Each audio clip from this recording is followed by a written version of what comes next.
Hello and welcome my YouTube channel. इसमें हम आपको क्लास 10 एपी का 2 मोस्ट इम्पॉर्टेंट क्वेश्चन बताने जा रही हूँ जो बोर्ड एग्जाम में आ सकते हैं। पहला क्वेश्चन है the sum of first 6 terms of an AP is 42। The ratio of the tenth term to the 30th term is 1:3। Calculate the first and the 13th term. तो कैलकुलेट क्या करना है, first and 13th term को calculate करके दिखाना है। तो पहला आपको क्या दिया हुआ है कि सम ऑफ 6 टर्म, तो मैंने A6 इक्वल टू 42 ये इतना लिख सकते हैं कि जो दिया हुआ 42 है।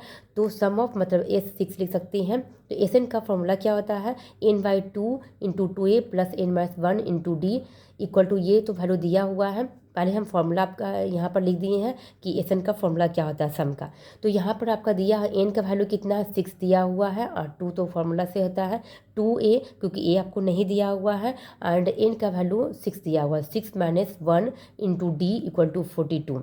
ठीक है, यहाँ पर 2 से कट जाएगा, 2 3 या 6 तो 2 यहाँ पर हम यहाँ पर काट दिए हैं, 2a हो जाएगा प्लस 6 में से 1 जाएगा 5d और इक्वल टू 42। तो यहाँ पर हम क्या कर दिए हैं कि 2a प्लस 6 में से 1 जाएगा 5d लिख दिए हैं और ये जो 3 है वो 42 के साथ डिवाइड हो जाएगा। ये देखिए ये मल्टीप्लाई है एक दूसरे से, तो ये मल्टीप्लाई इधर आके क्या हो जाता है इक्वल की इधर डिवाइड हो जाता है। तो यहाँ पर 3 से डिवाइड कर दिए 42 को, तो यहाँ पर कितना बचा 2a plus 5d equal to 14। 3 से डिवाइड करने पर 14 3 जा 42 होता है, तो इसको कट कर दिए तो यहाँ पर इक्वेशन 1 बचा। अब यहाँ पर बोला है कि रेशियो दिया हुआ है, यहाँ पर है the ratio of the 10th term to the 30th term is 1:3। तो यहाँ पर रेशियो को हम लोग बाई में करके लिखते हैं। तो यहाँ पर a10th बाई a13th मतलब डिवाइड हो रहा है रेशियो में, इस तरह से लिखते हैं फ्रैक्शन में।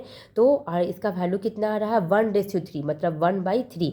अब ये है a10 को हम लिख सकते हैं a प्लस 9d और a30 टर्म को a प्लस 29d क्योंकि a कांस्टेंट रहता है और d में चेंज होता है। जिसको फॉर्मूला हम लोग लिखते हैं एन का फॉर्मूला जो निकालते हैं ना a plus n-1 into D, उसी में इस फॉर्मूला को फिट करेंगे तो उसमें इसी तरह से आएगा a plus 9d by a plus 29d। 30 रहेगा तो 29, 40 रहा तो 39 से लिखते हैं इक्वल टू 1/3। यहाँ पर देखिए क्रॉस मल्टीप्लाई 3 को a प्लस 9d के साथ a प्लस 29d को 1 के साथ मल्टीप्लाई करेंगे। तो 3 से करेंगे a को तो 3 हो जाएगा, 3 को 9 से मल्टीप्लाई करें 27d हो जाएगा, a को 1 से करेंगे तो यही हो जाएगा और 29d को 1 से मल्टीप्लाई करेंगे 29d ही होगा। फिर 3a हो जाएगा, a को इक्वल के इधर है तो इधर करेंगे तो माइनस ए हो जाएगा। ये 29d है प्लस 27 को इधर करेंगे तो -27 में चेंज हो जाएगा, क्योंकि प्लस है तो प्लस पे चेंज हो जाता है। 3a में से माइनस जाएगा तो 2a हो जाएगा, 29 में से 27 जाएगा तो 2d हो जाएगा, 2 इधर कैंसिल हो जाएगा और बचा कितना a इक्वल टू डी बचा। तो यहाँ देखिए a इक्वल टू डी हम लोग ये समझ सकते हैं कि a d के बराबर है और d a के बराबर है, दोनों को हम लोग किसी जगह भी पुट कर सकते हैं। तो हम क्या किए पुटिंग इक्वेशन 1 में हम इसका वैल्यू पुट करके देखते हैं। तो क्वेश्चन क्या है 2a plus 5d equal to 14 था इक्वेशन 1। तो यहाँ पर 2a है, d की जगह पर a लिख दिए ताकि a का वैल्यू आ जाए तो d का वैल्यू भी निकल जाएगा। ठीक है 14, या तो फिर आप d के जगह पर a भी पुट कर सकते हैं और a की जगह पर d भी पुट कर सकते हैं, इस भी कर सकते हैं। तो 2a प्लस 5a को ऐड करेंगे 7a हो जाएगा इक्वल टू 14। a यहाँ पर 7 था डिवाइड हो जाएगा 7 2 जा 14 हो जाएगा। a का वैल्यू कितना आ गया 2, तो a इक्वल है d का तो d का वैल्यू 2 हो जाएगा। तो यहाँ पर d इक्वल टू t लिख दिए, यहाँ पर 2 लिख दिए। आप यहाँ पर निकालने बोला था 13th टर्म, तो a प्लस 12d हो जाएगा। 13th टर्म मतलब a प्लस 12d, तो इक्वल टू a का वैल्यू 2 आया है, 12 हुआ, d का वैल्यू 2, तो 12 इंटू 2 24 हो जाएगा, 24 में 2 ऐड करेंगे 26। इस तरह से आंसर ले सकते हैं। Hence first term equal to 2 और 13th टर्म इक्वल टू 26। इस तरह से पहला क्वेश्चन है। दूसरा इंपॉर्टेंट क्वेश्चन है यहाँ पर the sum of the 4th and the 8th term of an AP is 24 and the sum of the 6th and 10th term is 44। Find the first 3 terms of the AP। तो पहले first 3 term of the AP मतलब a निकालना है, a2 a3 इस तरह से रहता है AP वो निकालना है। तो पहला देखिए सम बोला है a 4th टर्म और a 8th टर्म दिया हुआ है इक्वल टू 24। तो a 4th टर्म को हम लोग a प्लस 3d लिख सकते हैं, a 8th को a plus 7d equal to 24। a add करेंगे 2a हो जाएगा 3 और 7 को ऐड करेंगे 10D इक्वल टू 24 होगा। ये क्वेश्चन 1 मान लेंगे। और फिर दिया हुआ सम of 6th and 10th term, मतलब 6th टर्म और 10th टर्म को ऐड कर देना है equal to 44। A 6th term को हम लोग a+5d, ए 10th को a+9d इक्वल टू 44। ए और ए ऐड करेंगे 2a हो जाएगा, 9 में से 5 ऐड करेंगे तो 14d हो जाएगा इक्वल टू 44। इक्वेशन 1 इक्वेशन 2 आया। यहाँ देखिए ये भी ऐड में है, ये भी ऐड में है, तो क्या कर देंगे सब्ट्रैक्शन उस स्टेप में कर देंगे ताकि ए का वैल्यू निकाल सके और डी का वैल्यू निकाल सके। ठीक है, ये एलिमिनेशन मेथड के द्वारा कर रहा है।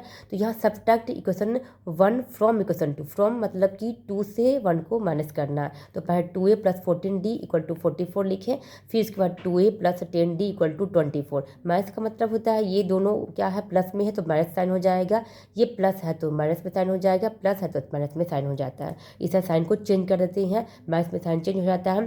तो 2a ये माइनस है ये प्लस है तो कैंसिल हो जाएगा, कट गया वैल्यू। यहाँ 14 में से 10 जाएगा तो 4d हो जाएगा और 44 में 24 जाएगा तो 20 आ जाएगा। डी का वैल्यू कितना आ जाएगा, 4 इधर से डिवाइड हो जाएगा तो 4 5 20। डी का वैल्यू 5 आया। पुटिंग इक्वेशन 1 या 2 किसी में पुट कर सकते हैं, हम इक्वेशन 1 में पुट किए हैं। तो 2a + 10 × 5 इक्वल टू 24, क्योंकि 2a है 10 के और डी की जगह पर हम लोग क्या लगा दिए 5 लगा दिए इक्वल टू 24। 2a 10 5 जा 50 equal to 24, 2a equal to 24। ये इधर माइनस करेंगे क्योंकि प्लस में तो इधर आ जाएगा माइनस हो जाएगा। तो 2a इक्वल टू 50 में से 24 माइनस करेंगे तो -26 हो जाएगा। a इक्वल टू क्या होगा -26/2, 2 से डिवाइड करेंगे 13 आ जाएगा। तो a का वैल्यू -13 आया। ये फर्स्ट टर्म आपका आया।